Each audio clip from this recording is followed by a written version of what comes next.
Didik TV KPM. Okey, bentuk bahagian B sama juga Ustazah akan terangkan tentang format soalan SPM, bidang pembelajaran, bentuk soalan SPM dan teknik menjawab, seterusnya soalan contoh. Okey, untuk format soalan bahagian B Pendidikan Syariah Islamiah, soalannya bentuk dah lain sikit Hakim, iaitu subjektif. Ya, calon SPM di luar sana. Jadi subjektif ni murid-murid semua dia memang ada dua jenis, ada respons terhad, ada respons terbuka. Respons terhad maksudnya jawapan mesti diambil daripada buku teks. Respons terbuka jawapannya boleh diambil daripada buku teks, juga boleh diambil daripada sumber yang lain. Jadi bahan bacaan tambahan, pengalaman hidup dan sebagainya. Jadi untuk soalan bahagian B ni dia terdiri daripada 3 mak soalan. Kenapa mak soalan? Hakim, sebab dia setiap mak soalan ni dia ada anak dan cucu soalan. Macam Hakim tadi bab kahwin kan. Dia memang ada kaitan sangat ya. Dia ada anak soalan, dia ada cucu soalan ya. Jadi setiap soalan ni dia mengandungi markah penuh dia 20 markah. Jadi 3 soalan kesemuanya 60 markah. Kesemua 3 soalan ini wajib dijawab. Jawab semua soalan. Jadi kita tadi ada 6 bidang Hakim. Ada 6 bidang dalam pendidikan syariah Islamiah. Berapa bidang yang masuk? 3 soalan je ni kan. Ada 3 mak soalan. Jadi dalam 3 soalan ni kami dimaklumkan untuk setiap satu mak soalan ni dia tidak akan bercampur bidang. Dia tidak akan bercampur bidang. Jadi menurut pengalaman profesional kami, kebiasaannya soalan bidang ayat hukum dan hadis hukum ni dia tidak bercampur bidang lah. Sebab dia ni soalan berstruktur. Biasanya dibagi ayat hukum dan biasanya anak dengan cucu dia tu memanglah akan bertanya tentang ayat hukum saja. Hadis hukum pun begitu. Jadi insya-Allah ayat hukum dan hadis hukum ni memang ada di bahagian B, dan begitu juga bahagian bidang-bidang yang lain ni insya-Allah memang ada possibility keluar.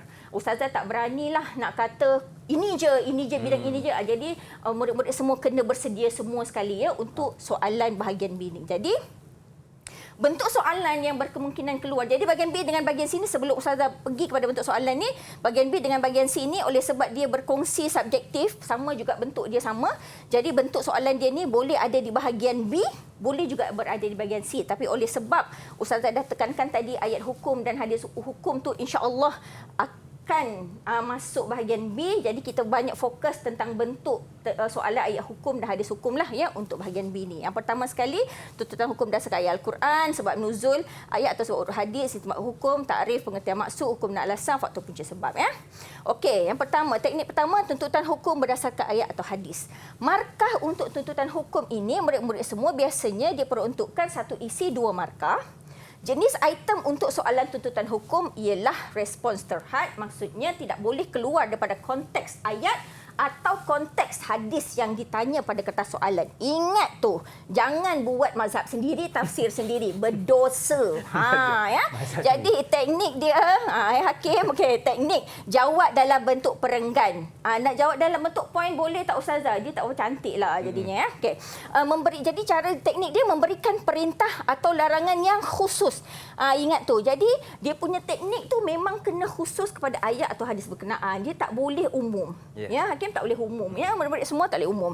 Kemudian jawab dalam ayat yang lengkap. Tak boleh. Contoh ayat hukum tu larang tatu. Tak lengkap.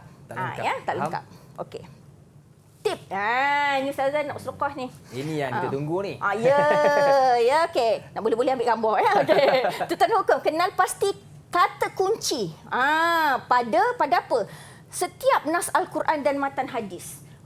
Dalam kita ada 8 ayat hukum, kita ada 9 hadis hukum dalam pendidikan syariah Islamiah form 4 dan form 5. Jadi kenal pasti. Dan terjemahan dia sekali. Terjemahan dia sekali kena hafal juga. Dan sebaiknya menghafal terjemahan ayat atau hadis yang diberikan, supaya dengan menghafal terjemahan ayat atau hadis ni insya-Allah lah ya, calon-calon SPM memang dapat jawab. Bukan setakat tuntutan hukum lah. Kebanyakan jawapan memang boleh jawab lah. Kebanyakan soalan memang boleh jawab ya kalau dah hafal ni terjemahan ni ya. Senarakan jumlah tuntutan hukum bagi setiap ayat atau hadis. Ayat hukum ada 8 dan hadis hukum ada 9, dan bina. Bina siap-siap Buat nota lah ni Hakim ni. Bina siap-siap ayat lengkap bagi setiap ni 8 ayat hukum tu, walaupun dia 8 ayat hukum ada 16 ayat ya murid-murid semua, jadi kena buat 16 ayat lengkap. Untuk hadis hukum tu cukup buat satu hadis hukum, satu ayat lengkap ya. Okey. Soalan contoh, dia akan bagi firman Allah, dia akan bagi ayat Al-Quran, dia tanyalah apakah larangan yang terdapat dalam ayat di atas. Okey, jadi jawapan contohnya, larangan yang terdapat dalam ayat di atas, mulakan jawapan dengan pernyataan jawapan. Memakan bangkai, darah dan daging khinzir. Nampak ni?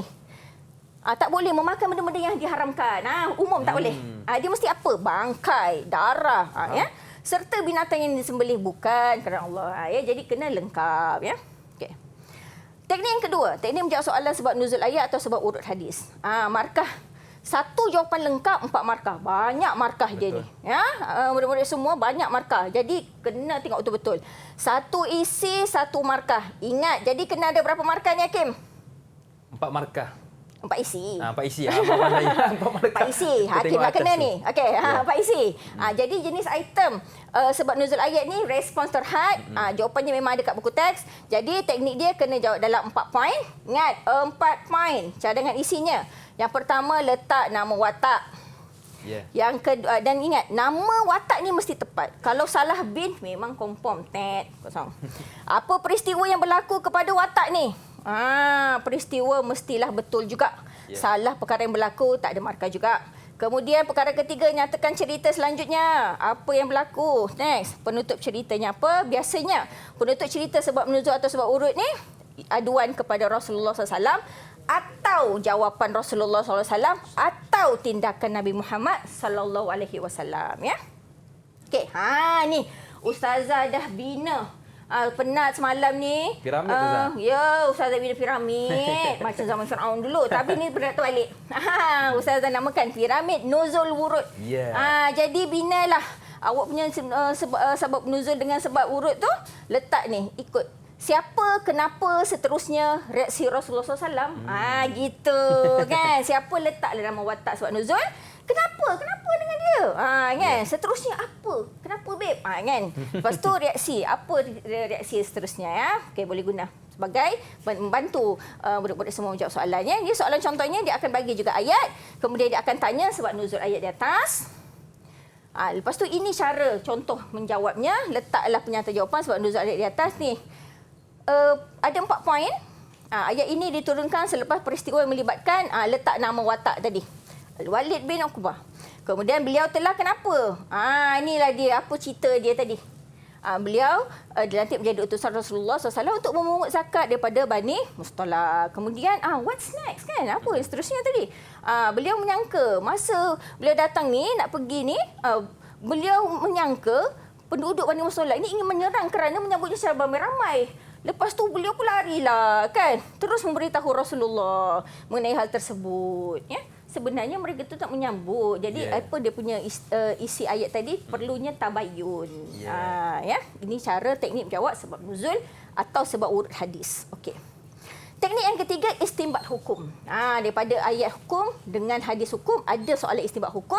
Sama juga macam tadi, lebih kurang satu jawapan lengkap 4 markah, satu isi 1 markah. Jenis item untuk istinbat hukum sama juga respons terhad. Jangan risau, benda ni ada dalam buku teks. Mesti jawab dalam bentuk poin. Isi jawapannya ni, 4 benda ni, murid-murid kena bagi. Mengemukakan lafaz sama ada suruhan. Suruhan tu wajib ke, sunat ke atau sunat muakkad.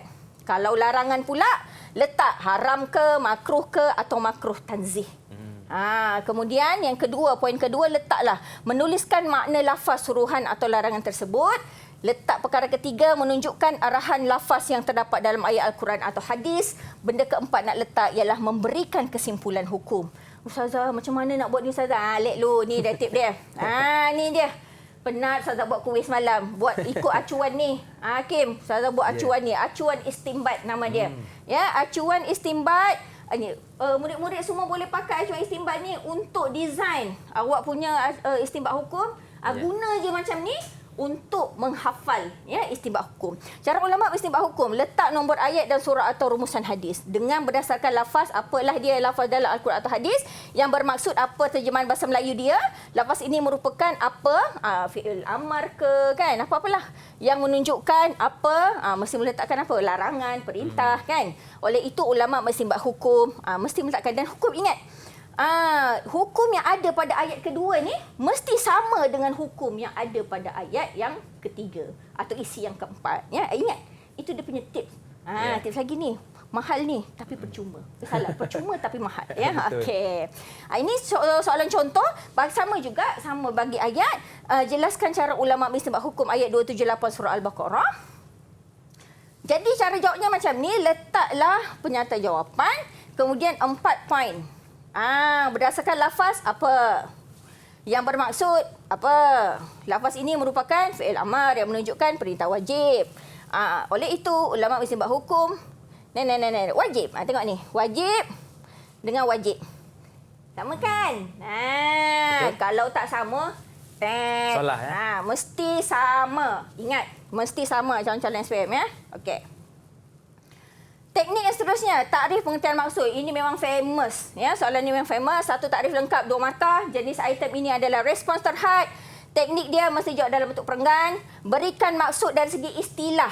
Yeah. Istilah murid-murid, hakim. Sebab dia maksudnya ada 2 hakim. Ada bahasa, ada istilah. So, beri dari segi apa hakim? Istilah. Pandai hakim. Boleh dapat A+. Ya? Amin. Istilah. Mesti ada semua kata kunci dibuat dalam satu ayat. Semua Ustaz? Ya, semua. Macam mana tu? Let lu, bagi tip lu. Okay. Kenal pasti tajuk yang ditanya pada soalan. Kenal pasti semua. Semua murid-murid. Okey, sebaiknya gunakan ayat buku teks. Selamat dunia akhirat ya. Hafal kamus istilah, buat latihan padankan maksud dengan istilah. Soalan contohnya, apakah pengertian niabah haji? Jawapan contoh. Niabah haji ialah, ini senanglah kan pernyataan jawapan. Mengerjakan haji untuk orang lain. Yang masih hidup atau yang telah meninggal dunia. Dengan syarat-syarat tertentu. Ada berapa kala ni Hakim?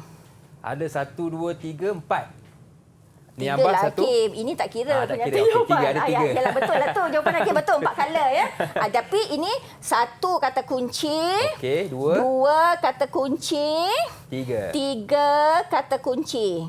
Jadi maksudnya sekiranya murid-murid bagi 2 je. Bagi sampai sini je contoh kan.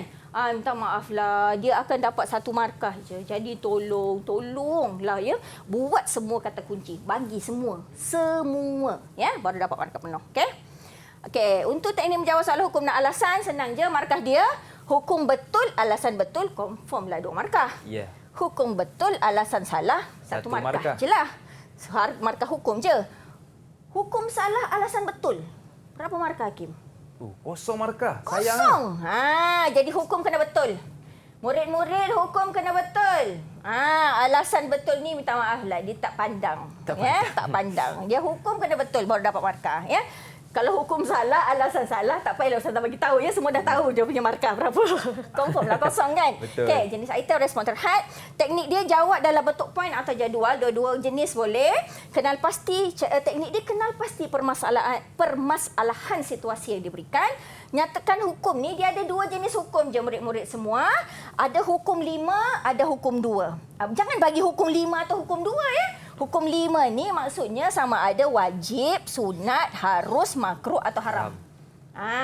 Kalau jenis hukum 2 ni letak sah atau tidak sah. Letak 2 jenis ni je. Ingat Hakim? Letak 2 ni, jangan letak boleh, tak boleh, semua tak boleh. 2 ni je. 2 ni je. Okey. Kemudian jelaskan alasan sebab yang menjadikan hukum tersebut berlaku. Okey. Didik TV KPM